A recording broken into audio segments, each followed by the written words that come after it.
எங்கடா பைக் சாவி தூக்கின்னு வேகமாக வர்றா? என்ன டாடி சாவி எடுக்கும் போதே கத்துறீங்க?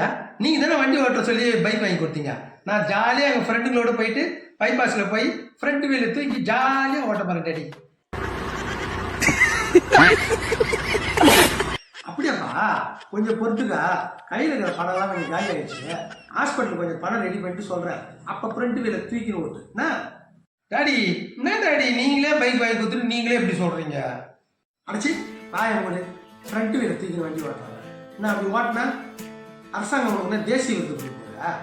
அப்படின்னா டாடி நான் வண்டியை ஓட்டக்கூடாதுன்றீங்களா? பெற்றவங்க வாயை கட்டி வயிற்றை கட்டி வண்டி வாங்கி கொடுக்குறது 4 இடம் 5 நிமிஷம் போயிட்டு வரதுக்கும் வேலைகள்லாம் கட்சினா சொகுசாக போயிட்டு வரது தான் வண்டி வாங்கி தராங்க. ஆனால் நீங்கள் என்ன பண்ணுறீங்க?